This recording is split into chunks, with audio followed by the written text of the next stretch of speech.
Hey everyone, this is Libertarian Black Man. I want to talk about the minimum wage dysfunction that is going on in America today because we seem to have this idea that the minimum wage is something that it's not and not something that it is.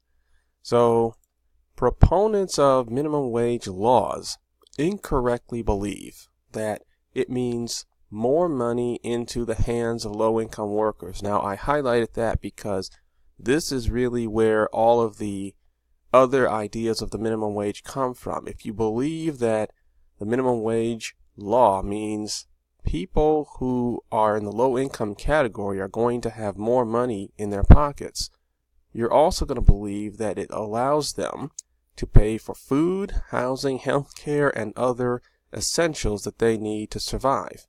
And that it also will lift them out of poverty because you need more money in order to afford a better standard of living.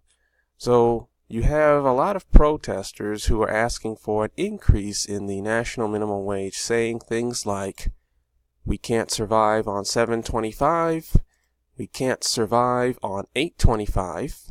You'll see people saying things like, we need fair pay because the minimum wage as it is for them is not fair and does not allow them to have the living standards that they believe they should have.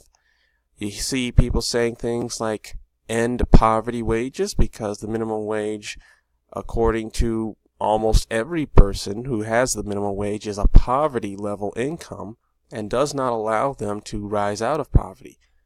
These protests are the product of a movement called the Fight for 15, which began in 2012, protesting the minimum wage as the cost of living soared in the early years of this decade. The $7.25 per hour minimum wage was less able to provide for those people working at that level. So they are protesting to raise the minimum wage to $15, which would be a doubling of the national minimum wage. And once again, they believe that this means more money for them, that it's going to help make their lives better. What opponents of the minimum wage correctly believe is that the minimum wage is increasing the cost of industrial production of goods and services.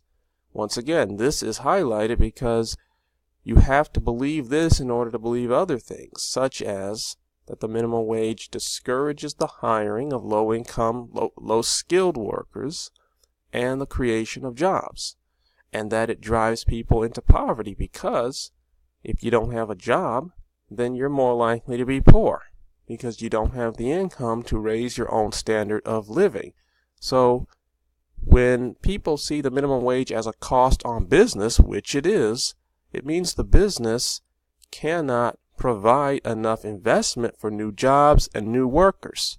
It also means that the cost of those products is going to be higher because when a business takes on a cost, it has to pass that cost on to the consumer if it's going to make money. So if labor costs are going up because the national minimum wage or local or state level minimum wage law is being changed to increase the wage, then businesses are going to have to take on that cost, and it makes their goods and services more expensive. So in fact, those items become less affordable for the very people who want to have the money to purchase them because the government is raising the cost of those of the wage the business has to pay. Unfortunately, what many minimum wage opponents and what all minimum wage proponents fail to address is the issue of inflation. Inflation is caused by too much money chasing too few goods. So when you have inflation, when you have too much money floating in the economy, then the result is that the prices of goods are going to rise until more goods can be produced to send prices downward. Now, where does inflation come from? It comes from two institutions. It comes from governments printing and minting too much money, and it comes from banks lending too much money. So these are your creators of inflation. And In most of the countries, in fact, in all the countries of the world, we have central banks that control the amount of money in the money supply, and they're all backed up by their governments, which print money. So when you have too much money, you have too much inflation. It sends prices higher. And you get a lot of other side effects to that. So prices climb, but the money loses value. So what you bought before that you could afford, you can't afford now. Something that was $2 goes to $2.30, $2.50, $3, $3.18, $3.25, and on you go. You get a rise in gross wages over time because people start asking for the minimum wage to go up. Businesses start wanting to raise wages so that their own workers won't be tempted to leave for a higher paying job. Over time, inflation actually drives the increase of gross wages, but it also leads to the fall of real wages. Now we have to define the difference between gross and real. Gross wages are your before tax, before inflation earnings. So when you receive a check, or when you receive, for example, if you are told you're going to make $50,000 a year, that is your gross wage. But of course, when taxes come out, you don't receive $50,000, you receive something less than that. And then when you pay for the increased cost of living, then you end up with less money in the bank.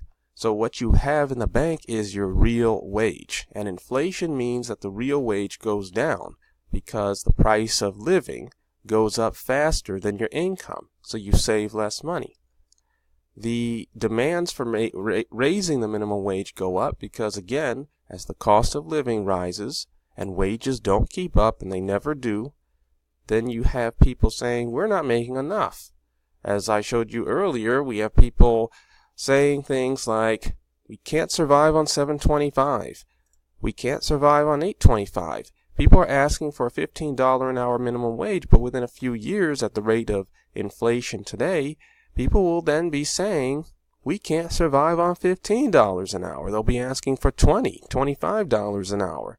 Because there was a time in this country when $8.25 was a middle-class wage if you were to earn that in a day. Today, if you earn that in an hour, that is considered impossible to live on. And it's all about inflation. So we see the movement to raise wages in an inflationary environment. What's the answer to all this? We need to stop seeing minimum wage as a boost for incomes and start seeing them as a cost on businesses. Proponents and opponents of the minimum wage need to unite, need to come together and demand an end to those activities that create inflation, governmental and banking policies that involve money creation and money to be circulated in larger amounts in the economy. And we should abolish minimum wage laws and allow for the marketplace to set its own wages, which means businesses saying we're willing to bargain with workers for whatever wages are acceptable. And people will accept a wage if they feel that having a wage is better than not having one.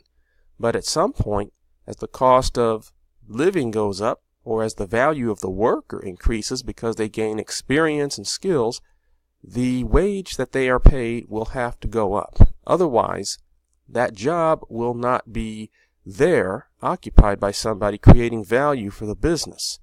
So once again, let us see the minimum wage as a cost on business that drives up prices, drives up the production price of goods and services, not a boost for incomes. Because if the business doesn't create the job, there is no income. If the business only hires higher skilled people, there is no job for the lower skilled people.